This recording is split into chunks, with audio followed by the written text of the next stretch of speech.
Burn the boat in the kingdom, can't turn around. We're lighting up the night, shaking up the ground. Excuses and flames, yeah, we're breaking free. We'll be fire, this is our legacy.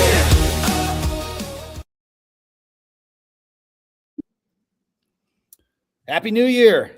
Happy New Year. Welcome to the One Big Fire podcast.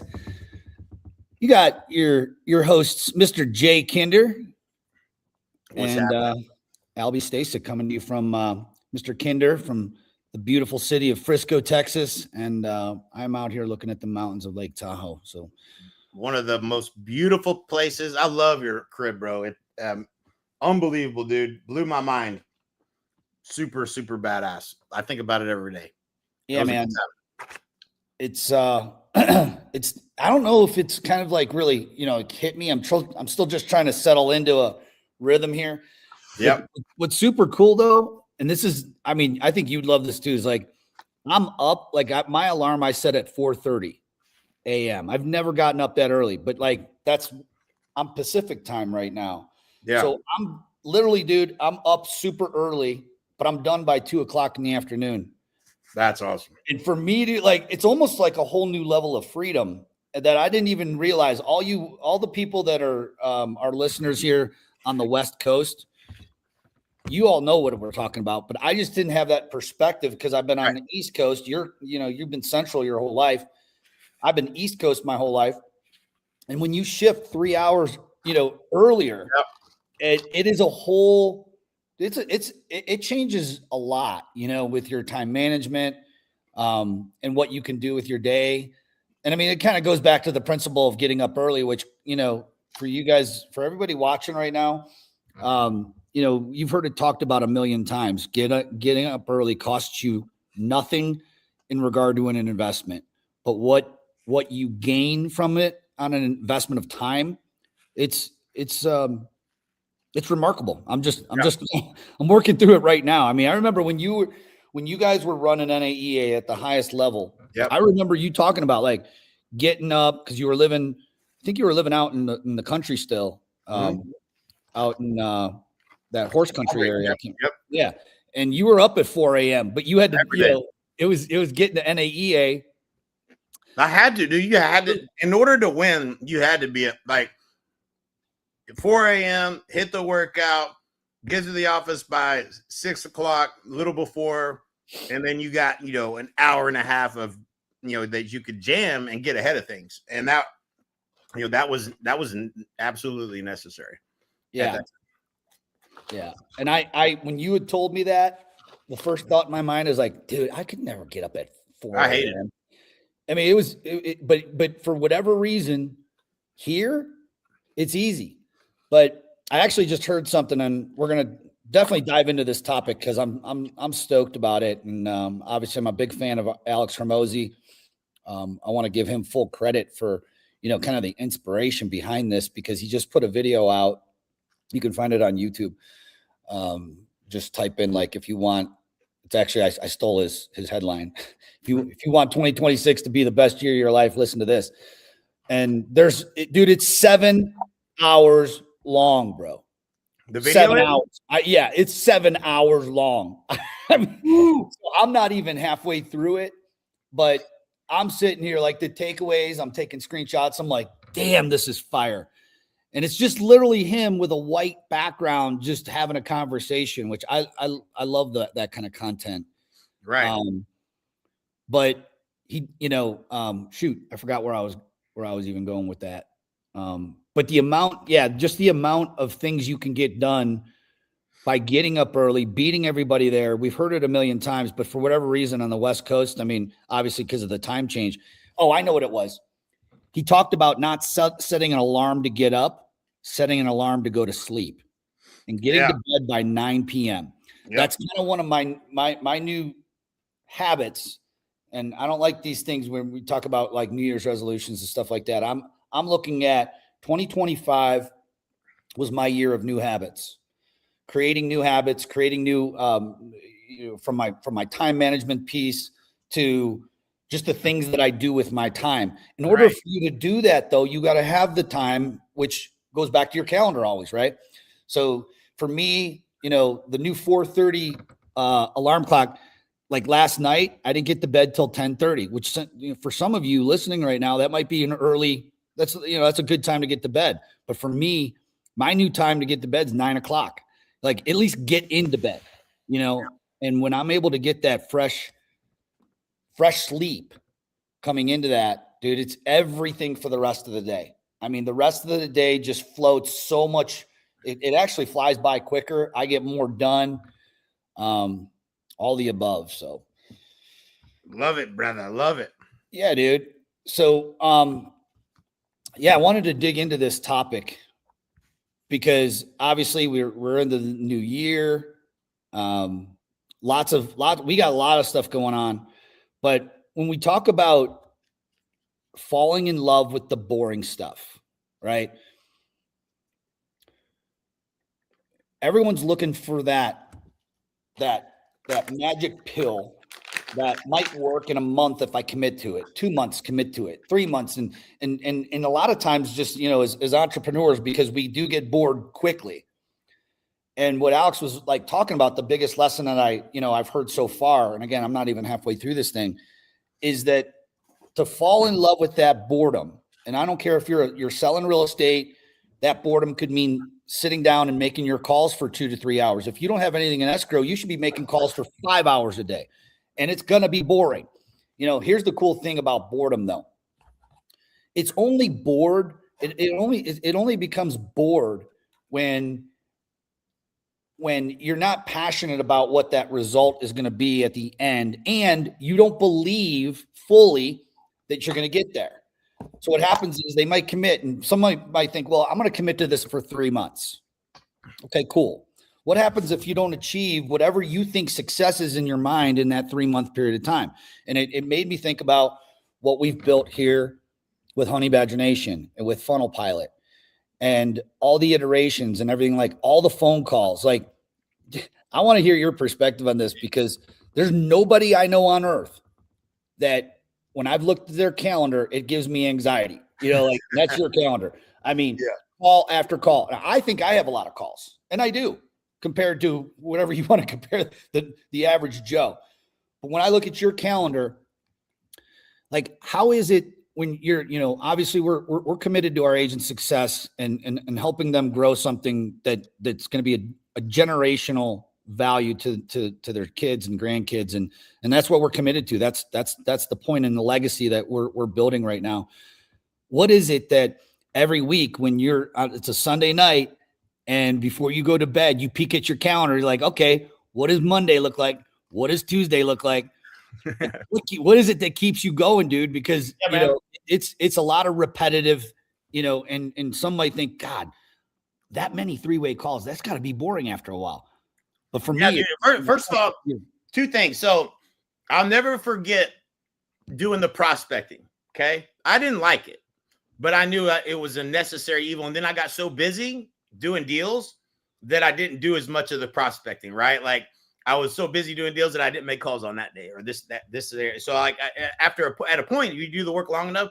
Once I understood, man, I can make these calls and then I can hire someone to make the calls. If I only make calls for an hour or 2 hours a day, and I never probably make calls for more than 2 hours a day, never averaged that.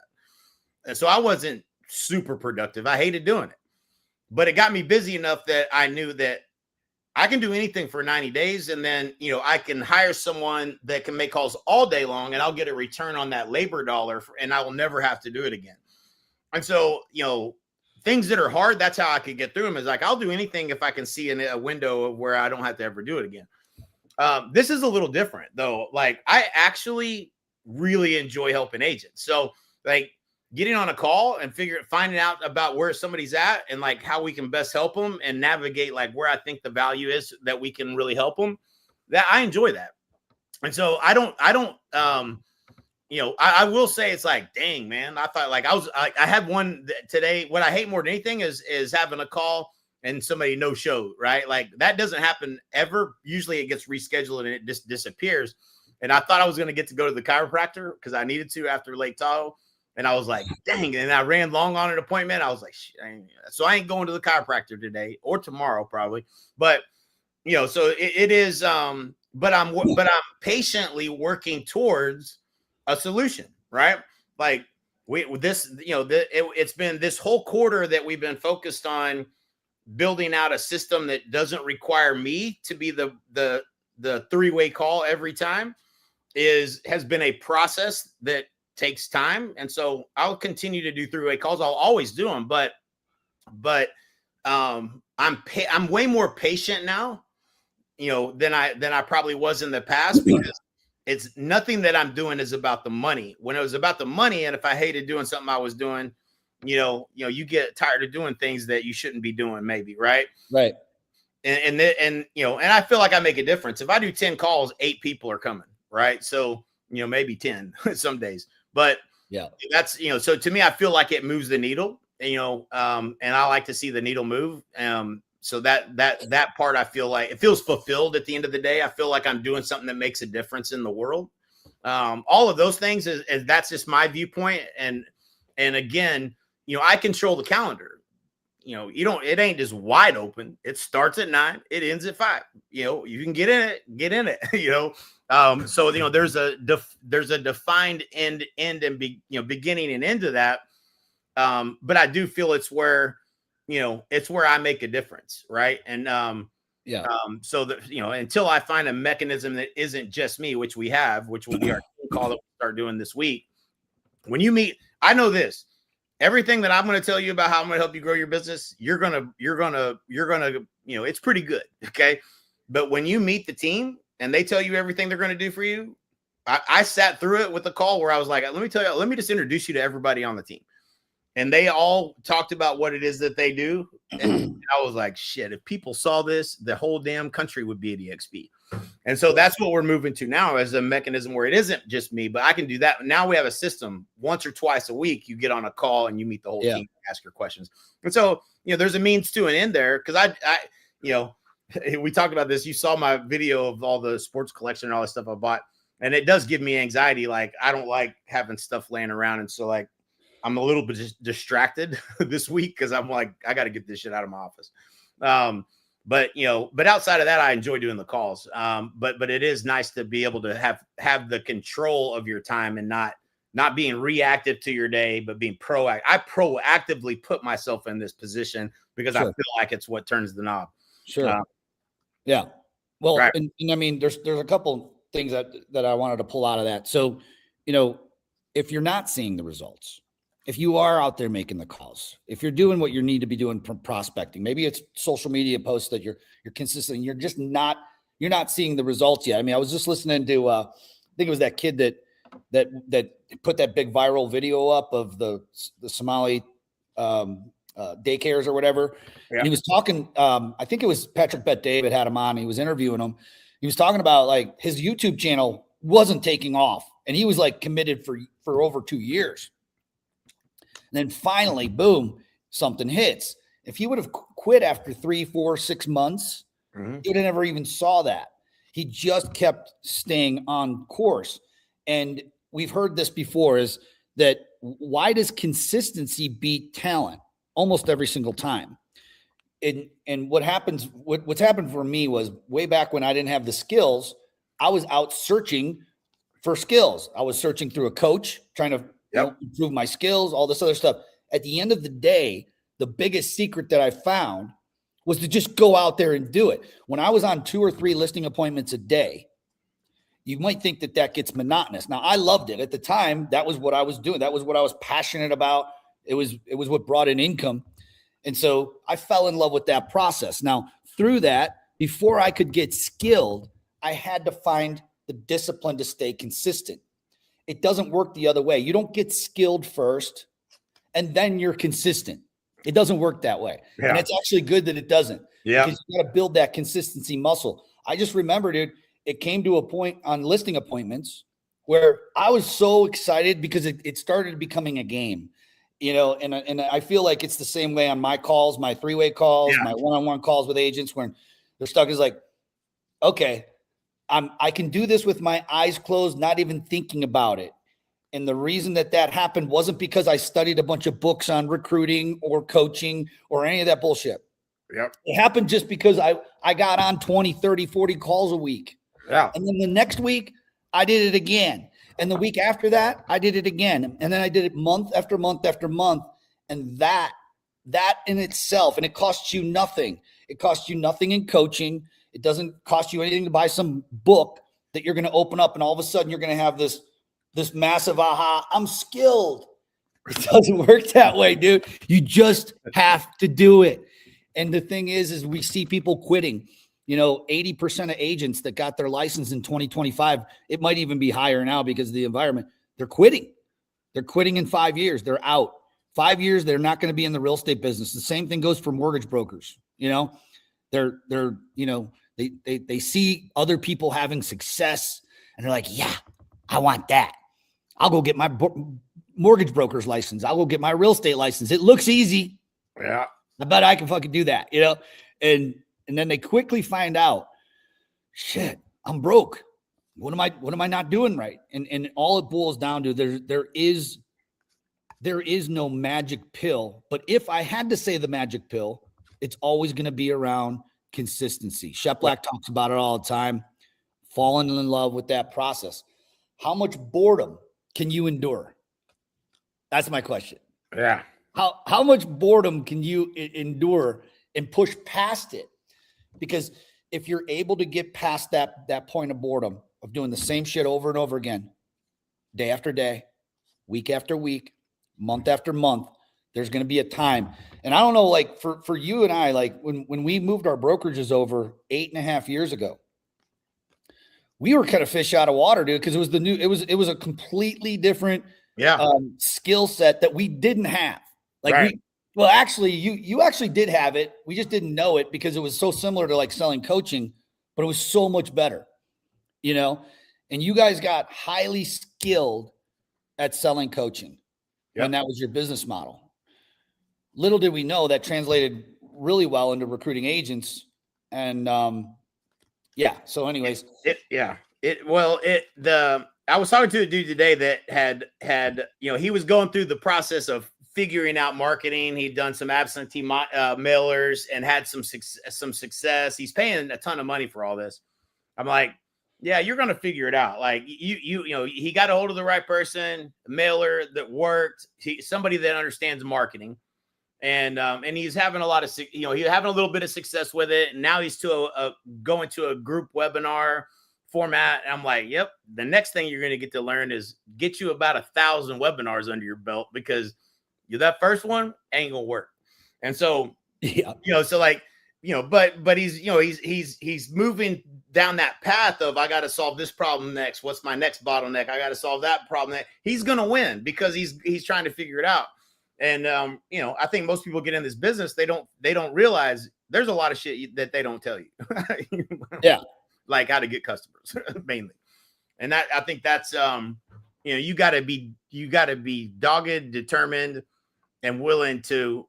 And I think that, and maybe I'm wrong here, but I never got bored, because every time I would figure one piece out, there'd be a new problem. Like, shit, now what? A webinar? How the hell do you do a webinar? All right, this is gonna crush. Zero. No sales. Yeah. Like, damn. All right. I've been there. Let's go back through that again and see if we can figure that out. Right. Like, I remember my first webinar I ever did, there was one person on it. I was like, I had so much anxiety, and I knew the person too, right. I was thinking, and so now I'm pretending like, okay, I'm going to pretend there's 30 people, 40 people on this thing, even though there wasn't. And imagine, dude, if 8 years ago, couple months into this, we're like, man, this doesn't work for me. This isn't working. And we just quit. Right. Imagine how many lives would have been affected by that. Mm-hmm. If we just decided to kick it in, let's just go back to what we knew. Let's just go back to selling coaching. Let's go back to our original brokerage model, reopen our brokerage back up. This thing just didn't work. Yeah. It wasn't that. What it was, yes, did we need skills? Yes, we needed new skills. But they weren't, even though we did go out and attempt to, really learn the skills at a faster pace. We hired the best of the best. We brought in who's that gentleman with Legal Shield? Brian Carruthers. Brian Carruthers. You know, if you guys haven't read any of Brian Carruthers' books, grab them. They're golden from a stand of like a point of principles. Meaning, when I say principles, they apply to no matter what business you're in. Listening to this, whether it's real estate or selling things or whatever, it's principles. And we studied those, and we hired these guys and flew them to Key West, and we did all those things, brought them into our masterminds to learn it. But that wasn't the whole reason why we got to where we're at today. We got to where we're at today because we pushed through when we were ready to just be like, all right, this isn't working. You know, we don't know how to talk to these agents. These agents, I keep hearing, I'm happy where I'm at. I'm happy where I'm at. I love my broker. I'm happy where I'm at. I mean, if I had a nickel for every time I heard that, it probably would have brought me more money in than revenue share does every year. I mean, it's, you know, but that's not really the reason that you're going to either see success or not see success is pushing through and not thinking that you need to be more skilled. Hey, let me tell you a funny story. Yeah. So back in the day when we had Moses working for us, Brian, if you're watching this, if you catch this clip, you'll appreciate it. We were doing events every day. Moses would go to another city and we'd have to fill the room. Right. So marketing, learning how to fill the room, all these but the right venue, don't do it here because people won't pay to come to there because there's paid parking. All this shit you got to learn to get somebody's ass in the seat. Butts and seats is one of the hardest things in the world to do. If you don't, if you're starting from scratch. And so Moses sends a picture. He's in LA, and we didn't know at the time, probably the first time we'd ever done one in LA. He sends a picture of the room, and he'd send one every morning. So we'd see the show up rate, because back then you couldn't track it and see, registers versus show up, as easily with the tech back then. There's one person in the fucking front row seat. One person. Moses sends the picture. Halfway through Brian's presentation, he sends another picture. The guy fell asleep. Oh my God. You know what I'm saying? Like, I mean, and Brian, of all people that might have quit of anybody, but like in the office, we're like, we got to fucking solve this problem. Like, we can't be having one person and that person falls asleep. We ain't going to hit no sales targets. Yeah. But like, all of the, fortunately, I think a lot of everything in life, and this is what I'm learning as we get older and our wisdom, is like a lot of this shit translates over really well to the next thing that you're doing. And you don't even know that that's how life's going to play out. But you'll have done something and you'll be like, that shit I've done before. And I can use that here. And so, but you had, the normal people would have gave up. Me and Mike used to look at each other at 4:00 in the morning and be like, normal motherfucker would quit, wouldn't they? And he's like, yep, there ain't no way. No, most people would never go through this. And it's like, it was like that for years. It was like that. And, you always think you're about to have a breakthrough. The funny thing we used to say all the time was, man, we about to blow up. We about to blow up. We didn't blow up. We blew up something, but that shit didn't work. All right, what's next? Yeah. But like, you got to, and that's where good mentors are super important, right? One of the things I always valued about Jay Abraham was his perspective, having been in 160 different industries on how to make anything happen, work, right? So whatever all the ways are to make something happen, his perspective of all the ways to do something was much greater than my little feeble, experiences in life. And so, when you think there's only this way or that way, you'd be like, no, or you could do it this way, or you could do it that way, or you could do it this way, or you could do it that way. Now, he didn't ever say you should do it this way or that way. He'd always say, now you got all the ways. Now figure out which one you think is the best way and why, right? And he made you think through it. But what mentors bring to the table is their life experiences of all the ways to get through a problem that maybe because you're limited, like we always say about the fish, right? Fish only understand the world below the ocean. They don't understand what's above the water. They don't live up there. So you can never understand that. And if you've never been there, but mentors, and I think we're great mentors because of all the experiences that we've had. We can solve problems in ways that maybe you've never even dreamed of. And that's where I learned, pay the guy the most amount of money and you'll always, that's never failed me. whoever the best in the world. That's why we got Brian Carruthers. That's why I hired Jay Abraham.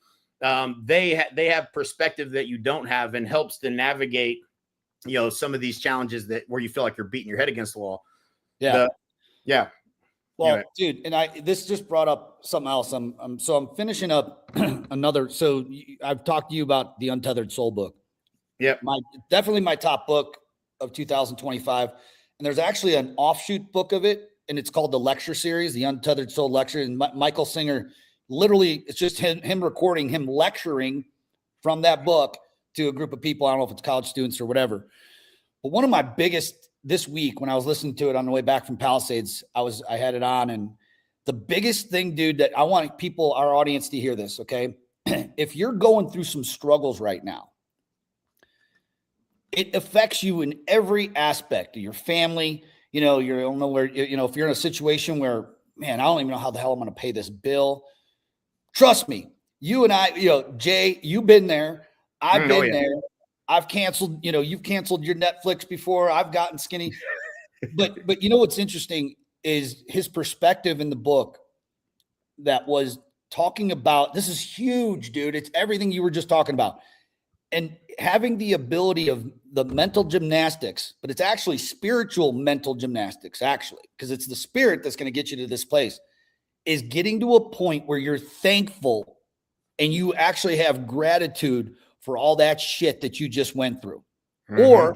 Or and even more powerful, but harder, is to have the ability to go, kind of like step back from your mind at this moment and give thanks for the shit you're going through right now. Right now, yeah. Right now. Even harder, but even more powerful. And I mean, just for me personally, that's what I've been working on for the entire 2025. That journey is going to continue, because I can tell you this: once you have the awareness, that's just step one. Step two, after awareness, is you have to practice that shit. And that's where it's hard. When you're going through it, you're in there like, I remember, dude.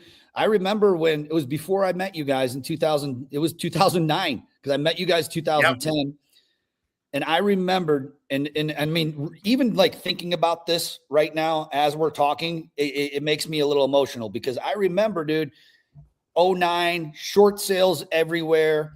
It was so hard to get a closing. And when I did, I was just trying to pay a bill that was backed up. I was literally paying my mortgage payment for one of my houses with a credit card. And then I had another credit card that I was paying that credit card with. Like, the amount of like stress, right? And I didn't have the, whatever you want to call it, the mental maturity, spiritual maturity, whatever you want, to like actually in that moment be thankful for that. But if you look back at all the bad shit that's been thrown at you in 2025, and you look at those things and say, damn, I still made it. I'm still here. I still have a huge opportunity in front of me. Like the sky hasn't fallen. I still got out of bed today. And being able to like give thanks for that, because the truth is, that's the point where everybody else quits. That's the point where everyone else is like, man, this ain't for me. And that actually leads me to another question I have for you too, because I do remember a time, and I think it was in 2017, maybe. Yeah. It was the time where you stayed at my house in Redtail, because you guys were going around doing workshops selling partner, I believe. Right. And I remember this so distinctively, because you went to you went to the event, you came back. I've never seen you so deflated in my life, dude. Your head was down. You're like, damn, and the reason I bring that up is because obviously that's another example of what we're talking about. Like, you guys were spending, hundreds of thousands of dollars in trying to fill this room, share this idea, get it out there. You're on the road, living out of a suitcase, whatever. And at one point, there is a point where like we can talk about consistency, like 3 years, give yourself a 3-year timeline versus a 3-month. But at what point do you think someone should be like, okay, it's time to, I got to change the direction, okay, of where I'm going. Like what I'm doing, I've been consistent with it. We were committed to it. We've done the things, right? At what point do you think an agent, loan officer, someone that's, in our business that has to eat what they kill every day, they go back to zero the next month, right? At what point has it been where it's just like, okay, you're not really throwing up a red flag or white flag, whatever. You're not throwing up the white flag, but you gotta pivot, right? Yeah. We had to do it. Yeah, dude. We've never made a hard pivot that wasn't in alignment with the North Star. So it was always try this, try that, try this, try that, try this, everything you could, but the North Star never changed. Anytime we looked at an opportunity that was taking us this way, it was a hard no. So as long as we thought it was going to get us to serving, before EXP, it was 2,000 partners by December 27th, 2024. That was the vision. So now anything's game. Like the first thing I would say, as you were asking that question, is I would say, the first thing you should do if you realize you're digging in the wrong place is to stop fucking digging. Right? It's like, if you're not doing the thing that's getting you there, then and maybe ask a better question. Should you be digging a hole at all? Should you be using a spoon or a shovel or a backhoe? Like, you have to look at, is this the right thing? Or have I not given, like, I don't think it's a great question. Cause like, I think about the first time we tried to do butts and seats, the first webinar nothing ever fucking works. Like it never works in the beginning. So emails, like sending out emails and open rates, like every little thing. And that's why when somebody talks to me today about trying to sell a product, I'm like, you have no fucking clue what you're getting yourself into. You have no idea all the things you're going to have to get right for this to work. Yeah, but I can sell this product for $97 a month.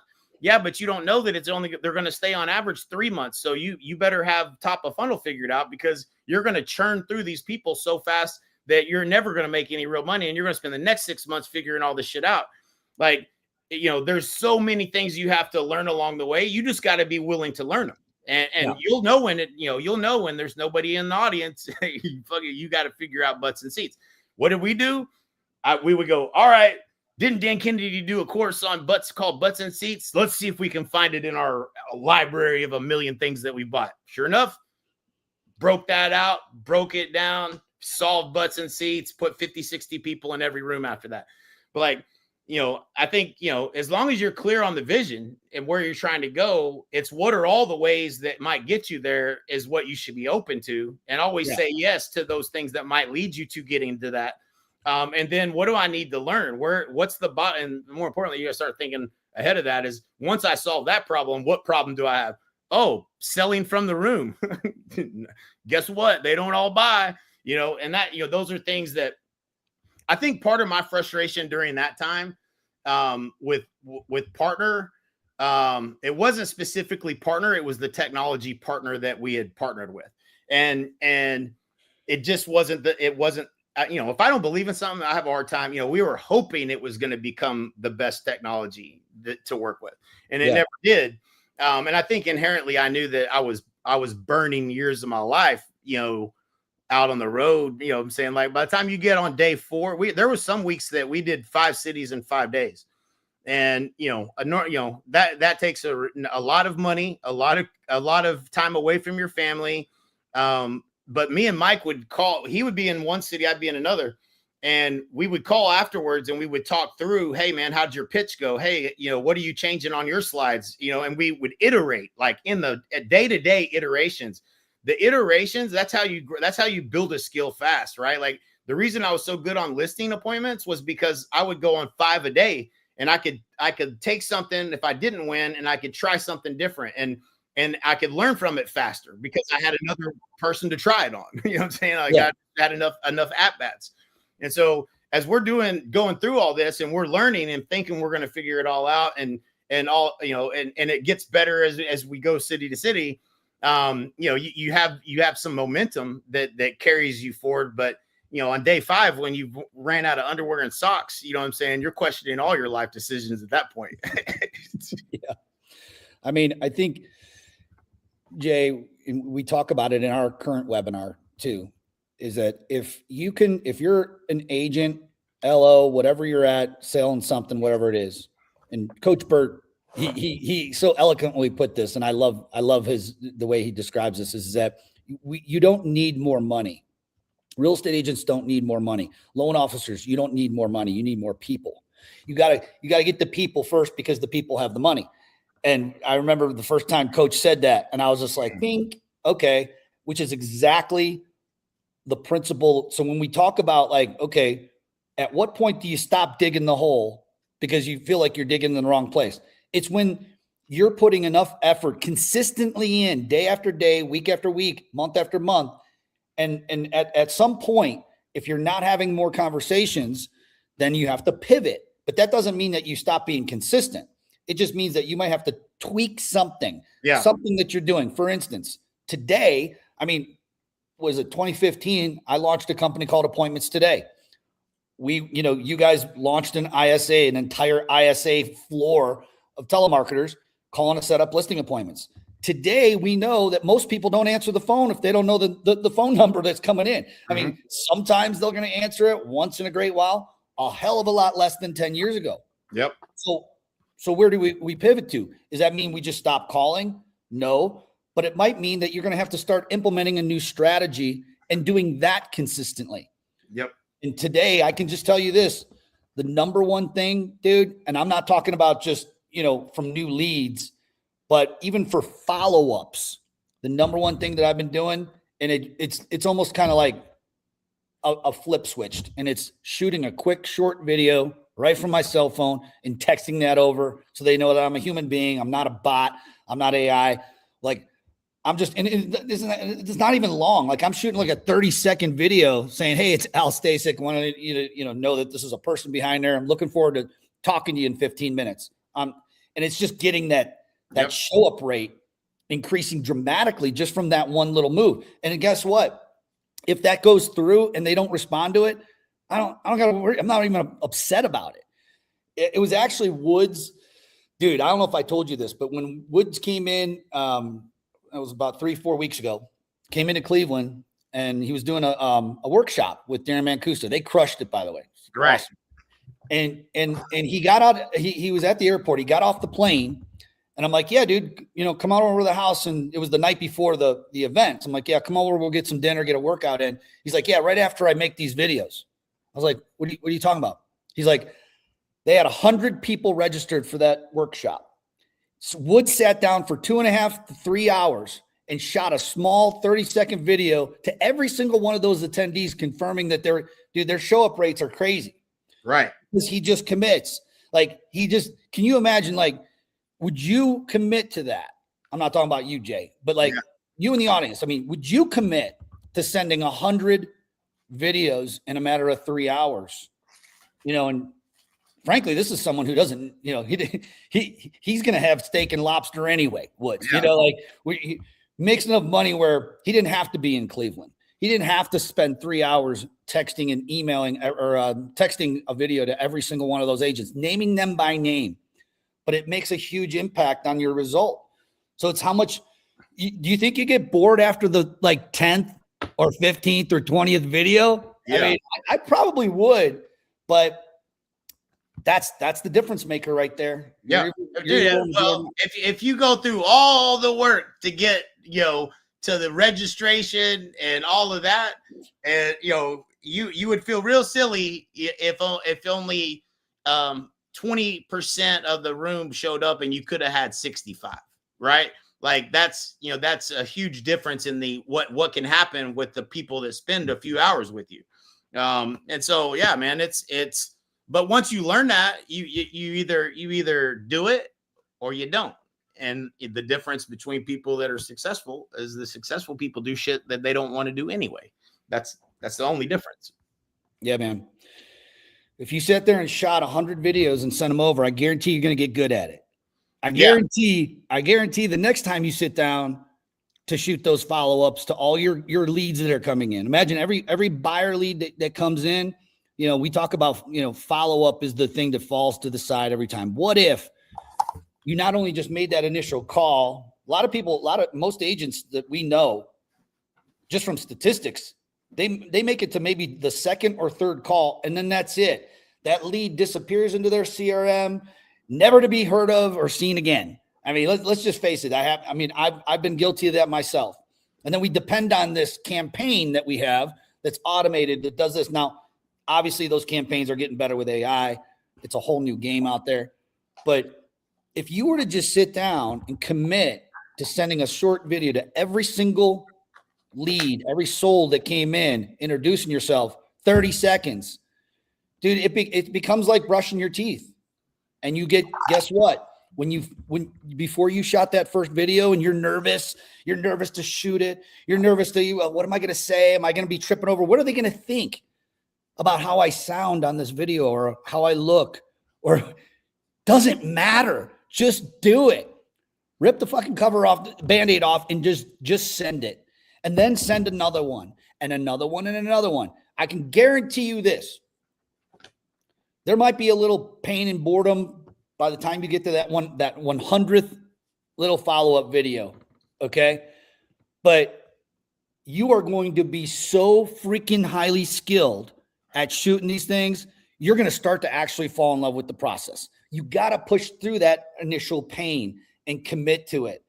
And what's going to happen is when you have the right strategy, so it's the right strategy, right? You know, you could be consistently working on the wrong strategy. Mm-hmm. You're not going to get anywhere. Right? I mean, that's what we learned, you know? And I mean, think that's like 8.5 years ago when we made the shift over and we brought our brokerages over, we knew we were digging a hole in the wrong spot. We were digging.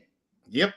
I mean, you know, it was, we were using a spoon, not even, not a shovel, not a backhoe. We were using a spoon. Yeah. What's up, DJ? DJ Farley on here. What's up, DJ? DJ hitting those Steelers, dude. Dude, I loved that game. What a freaking game. DJ, he's over there having a great week. But, yeah, man, I appreciate everybody coming on. Hey, one thing that I want to add to what you said this then, Al. Most, there's two types of people, and one, don't be the first one. The first type of people that are the ones that go, yeah, man, I got 100 leads, but I couldn't, none of that, it didn't work, right? Like they don't come to the table and go, there's 100 people that I could have sold a house to. There's got to be one or two of them I could sell.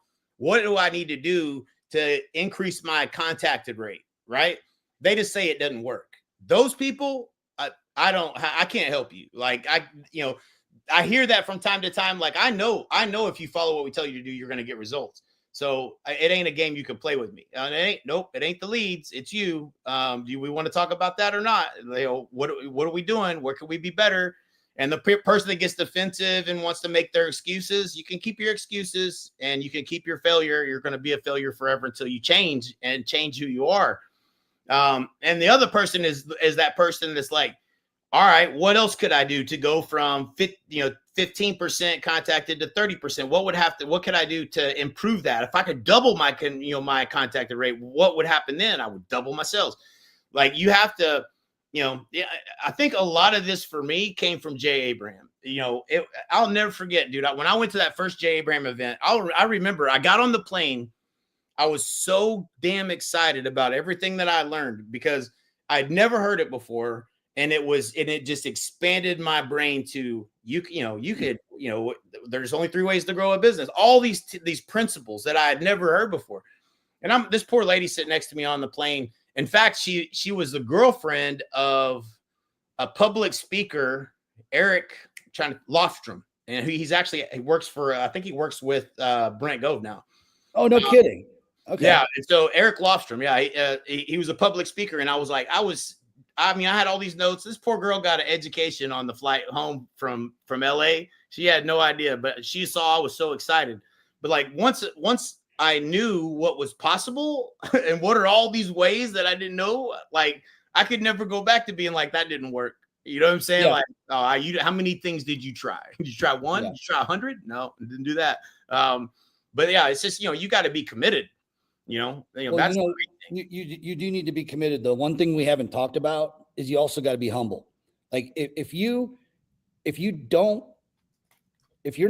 not living in the realm of humility, you're never going to learn anything because you think you know it all. If you're there's only one thing getting in your way, and it's your ego. Mm-hmm. And here's the good news. Like you think you grow, anybody out there, anybody who's been successful, made a few $1 million and grown an organization, and you watch them from the outside and you think to themselves, oh, look at this guy's got this, he's got this nice car, a boat, a house, whatever. And if in the back of your mind you think for a second that they're not actually humble, and you start mistaking them for that they're arrogant, I can tell you this: maybe they're coming across as arrogant, but at the end of the day, they are probably the most humble people because they had to learn something. You're never gonna allow yourself to even learn from someone like you sitting on a plane if you just can't step back into a position of humility and understand that there's somebody that knows more than you about that specific thing, and you're willing to actually learn. And in order to do that, you have to remove the ego. Mm-hmm. You have to. We talk about it all the time: hungry, humble, and smart. Without that third thing, you could be hungry, you could even be smart, but if you don't have the humility, you ain't going to learn. You're not going to grow. And I think that's another big piece of the consistency thing. Like, you got to be able to pivot. And so, kind of in wrapping up here, there's only a few ways to do that. Get humble, start learning, right? The other way is to change your environment. Get into an environment of leverage, which is this is the number one word that drives everything we do, other than adding value to agents, is the fact that they can leverage us. Get into the environment where people are smarter than you. Get into an environment where people are thinking bigger than you. If you have the awareness, and if you're just being real with yourself and you're staring at the mirror in the bathroom and you're like, dude, I'm full of shit. I got some stuff that I need to learn. I'm not going to be able to get this. This is not my skill set. Getting a webinar up and running and recording it, it's just not where I'm powerful at. Maybe you just need to partner with the right people who have that figured out, and then focus on what your skill set is. How many times have you heard this, Jay? If you could just get me in front of somebody, I'm good. Yeah. If you just get me in front of somebody, I can close them. Yeah. I just need more people. Yeah. Well, that's a marketing problem, because you just need more people. And marketing in itself is just a huge word that, we could talk about for weeks and weeks and weeks. But at the end of the day, it's leverage. Who do you know right now that does have it figured out? And are you humble? And do you have enough humility in you to say, you know what? I think they might have it figured out better than me. They may know something that I don't. And do you have that? Can you cast your ego to the side long enough to say, you know what? I think maybe I should just partner with these people because they figured something out that I haven't figured out. And I don't want to spend the next 10 years of pain trying to figure all that out. I want to focus my consistency and my daily actions on talking to people, having more conversations with people, because people have the money. Yep. Great conversation, brother. Man, that was great. Absolutely. Assume you're wrong in your thinking, man. So many times I catch people you can smell it, man. They just want to be right. That's all they're trying to be is right. Man, you're looking at the wrong side. Quit trying to see why you're right and look for where you might be wrong. And that's where the growth happens. And, yeah, man, it's all good, brother. It's powerful, dude. It's a sacrifice too. Like sacrificing your ego for success. How big are your goals? And I'll even say this too. This may turn some of your stomachs a little bit. Okay. But who in your circle needs to be eliminated? Who's not adding value to where you're at? Who in your circle is pulling, actually not intentionally, by the way, it might be friends, family member that because they're not aligned with your goals, and you can't expect everybody to be aligned with your goals. They're your goals, but you're going to find some people. If you open your mind up enough, you're going to find people who think the way, maybe they think bigger, but that's the way you think. And you need to grow into that. There's just this learning curve that you need to hop on that train, change your environment, change the people that are around you, meaning you may have to make a hard decision. I've made some hard decisions in this category, and it sucks. I'm not going to lie. It's not like it's easy to do, but if there's people that are in your circle that relationship, which is getting you nowhere, right, is more important than your goals, then you're never gonna hit your goals if you're gonna keep that relationship. It's gonna literally be keeping you, because environment beats will every single time. We know this. This isn't a new concept, but you still have to have the the mental muscle to be like, no, I'm that person. I'm going to love them from a little further away. Okay. They can do their thing. I'm going to have to hit the delete button or tab, whatever it is. They just can't stay in my circle right now because they're not adding the value. They're not getting to where my goal is. And that's not just business goals. It's your personal goals, your faith goals, your financial, business, family, all those things. In 2026, take a really close look at your house, like the house that you're keeping. I'm not talking about just your house you live in. I'm talking about your house, man, your circle. Is it pushing you up? Is it challenging you? Or are you when you're looking around, are you thinking, damn, these people, they don't even want to be on the same path that I'm on. And if that's the case, you know what you need to do. Great chat, brother. Word up, brother. Good stuff. Brother. Good stuff. Well, hey, if partnering is something that you know that you need to do, but you've been stopping, head to jakehinder.com, albystasic.com, hop on our schedule. We'll see you at the top or from the top. Have a great one. Later. Happy New Year. Yep. Happy New Year.